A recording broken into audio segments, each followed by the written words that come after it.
What up, though? What up, though? What up, though? It's your boy Detroit Mel here from IOW Sports, and we want to talk about the Lions. But before we get into Detroit Lions, I want to make sure you like, share, and subscribe to our channel. If you're on YouTube, that is IOW Network. I'm sorry, IOW Sports. On YouTube, hit that subscribe button. Ding! Make sure you get all of our notifications. We go live. We go live every Monday and Thursday at 4 o'clock. We're also on Twitter. So as Lamar said, your Twitter fingers get to tweeting. Check us out on Twitter. We are on IG. That's IOW Sports. I think it's 19. I'm sure you type in IOW Sports, it should pop up I.O.W.Sports. And we are also on TikTok where we give a lot of our shorts. So if you don't want to watch the whole show, you want to get like a small snippet of the show, you can check us out on TikTok, IOW Sports on TikTok. We also have a Facebook network, and the emphasis we always say is on networking. So if you have your own podcast and you wanted to drop something on there, or if you just want to give a hot take, anything that's going on in the sports world, please go into IOW Network and you will see other hot takes on there and just join in on that or drop your take. So now let's get into the discussion. I want to talk about Detroit Lions. First we talk about Hard Knocks. I thoroughly enjoy Hard Knocks. The one thing about Hard Knocks that I like was, of course, Dan Campbell. Let's start off with Dan Campbell. Dan Campbell, we knew from the very first start that we saw he's a character.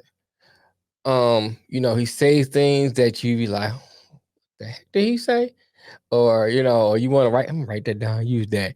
So Dan Campbell is a character. So what I saw from him on Hard Knocks, I wasn't surprised. I thoroughly enjoyed it. I love his speech about grit. It inspired me. I maybe want to go put on a pads and get out there and hit some tackling dummies, do some up downs and things like that.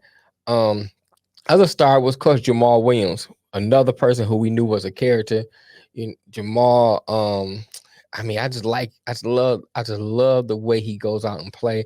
I love the way he motivate. He seems to be a pure leader, and and everyone talks about the speech. I mean, the speech was really, really motivating.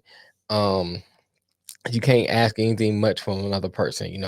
He's committed to the team, committed to winning, and that's what you like to see when you're looking at a team who's been in the basement for such a long time. And the other person I got to talk about is, of course, Aiden Hutchinson. I mean, every time I look on a YouTube channel, I look on a Lions podcast, anywhere I look, people are talking about Aiden Hutchinson. You can't say enough about Aiden Hutchinson. And so just those things alone from the Hard Knocks part made me fall in love with this team even more. It made me draw closer to the team. It made me a believer. Like everybody said, I might not be sipping the Kool-Aid, but I'm reaching for the picture. You know, you still had a hesitation because of what you've seen before. Out of the Lions, it's always it's gonna be our year. Then you just see certain things just fall by the wayside once the season start.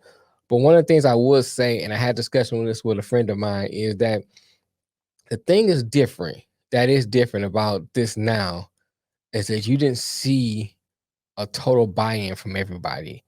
If you go back to the different regimes that were here, you didn't see a total buy-in from players, from ownership, coaching staff. It looks like everyone is totally bought in. Now, how does that translate to wins? We don't know. But to me, that's a good sign if you compare it to before. So that's making me reaching for the Kool-Aid. After a couple of games of the season, let's see whether or not I sip. Right now, it made me reaching for the Kool-Aid. So now that leads me into a preseason game against the Atlanta Falcons. I'll tell you some people I thought stand out and some people I was disappointed in. Um, I'm gonna start off with Tom Kennedy. I enjoyed watching Tom Kennedy play. I mean, besides the one missed catch, I think he did real great. I think he showed that he should be on this roster. And and speaking of that too, you look at the receivers that the Lions have. They're in a good position where it's a good bad thing to have where you have so many receivers that you don't know who to cut. Um, you have Jameson Wilson. Jameson Wilson. Well, he's on Wilson. Jameson Williams. Yeah, Jameson Williams.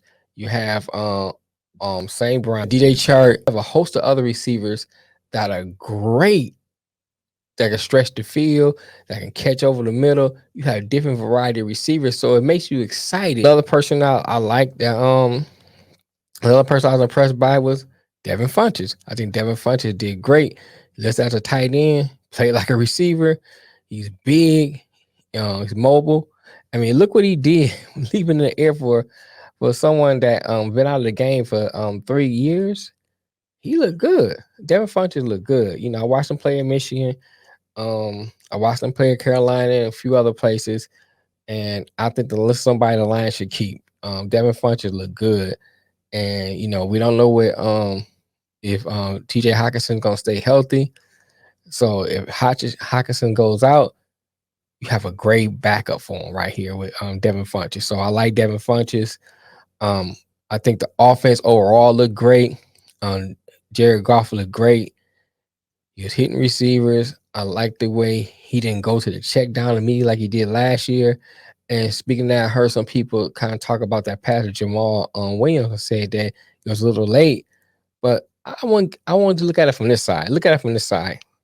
If this was last year, he would have checked down to him a lot earlier. So the fact that it was late means that he was looking down the field for a better or further play. So that to me, that's a great sign. If it's a little late on the check down, hey, I'll take that because still was a catchable ball. So to me, to criticize him about being late right on that check down to me is a small criticism. He looked great moving his offense. I think DeAndre Swift looked great. Jamal Williams looked great. Most of the receivers look great. The first string receivers we're talking about look great. And they went down the field methodically, scored quickly. Boom, they was done for the day. So I think the offense looked great. I mentioned this before when I was talking about the Hard Knocks. Hutchinson looks like the second overall draft pick. I mean, he looks great. I mean, some few things he need to polish, but I mean that goes with being a rookie. That goes with being, in the NFL, learning how to be an NFL player, coming from a college player to an NFL player. I'm not worried about him. He looks great. I think Malcolm Rodriguez looked great. Few things he need to polish up too, but I think overall, I believe that Malcolm will be a great addition to this team. Now, John Kaminsky looked good too. I like the way John Kaminsky looked good. Great, great. He'd be a great addition to this team. The offensive line looked great. So offense as a whole looked great. Now for the defense. Outside of the defensive line, I think like the linebackers, of course, what I hear a lot of people say, and I will echo that, they need some help. The linebackers looked horrible. If you're going to play a defense that you don't have great linebackers, then you're going to have a better secondary. I think the secondary was okay, but it wasn't great. Tracy Walker played pretty good. Kirby Joseph looked mediocre. I mean, he's a rookie, so I'm gonna give him a little leeway because he's a rookie, but he didn't look that great. I think that if you look at the over pursuing of when they come into the backfield, let's take the play from Mariota. If you watch that play, you see they get penetration. I think it was Hutch that came in the backfield. They get penetration. He flushes them out. So he did his job. Now it's a job of the linebackers to help contain that outside and seal it off. They didn't do that. They was late to assignment. So I think if you look at it from that standpoint, the Lions as a whole, even second and third string was getting penetration. It was just that backside of the defense that wasn't helping out like they should. So I think that's something I'll be curious to see. Should they clean that up when they get to the next preseason game when they play the Colts?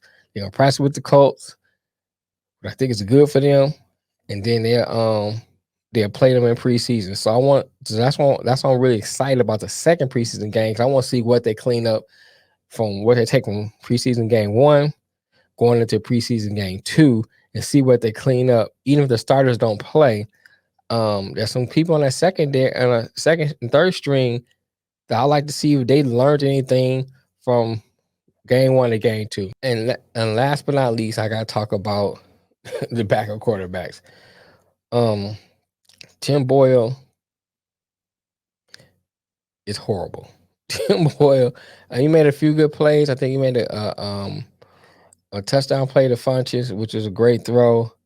I can't remember who he threw the other outside pass to. I don't know if it was Pippleton. One of the receivers. That was a great throw. He threw an interception. He just didn't look good. He looks like what I expect him to look like. Garbage. I'm just being frank. He just looked garbage. I like the way Blau looked. Blau had control of the offense. He moved the offense, and then you get that one mistake that cost the game. That's the only thing. It's like, if you look at the culture that they teach if you look at the culture that Dan Campbell is trying to bring to this team, you would think that Blau would have better concentration based on the culture that Dan Campbell is trying to bring to his team. So that is a mistake you can't make. If Jared Goff goes out and he becomes the backup, he becomes a starter because of Jared Goff going out, you can't do that. You cannot do that.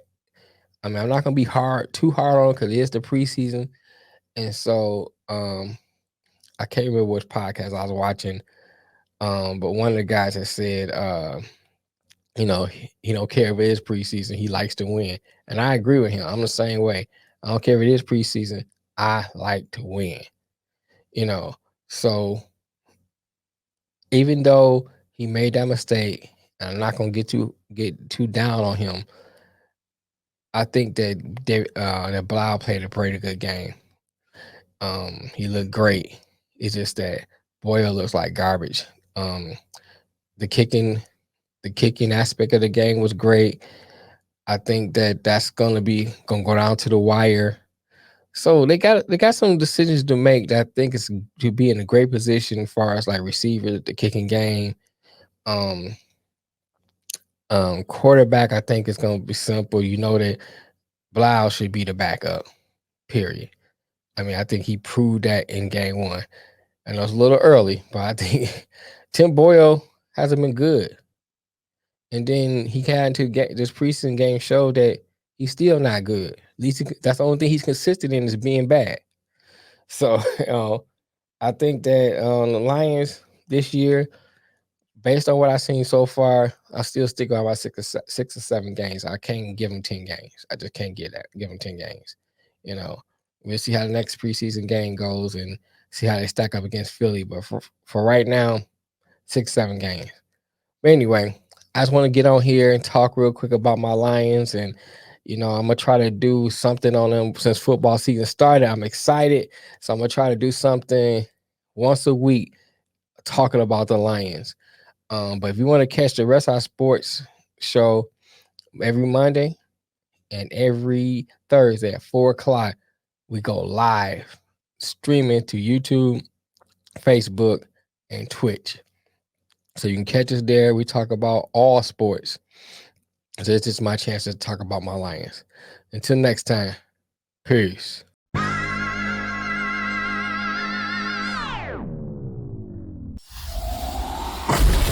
The IOW Network.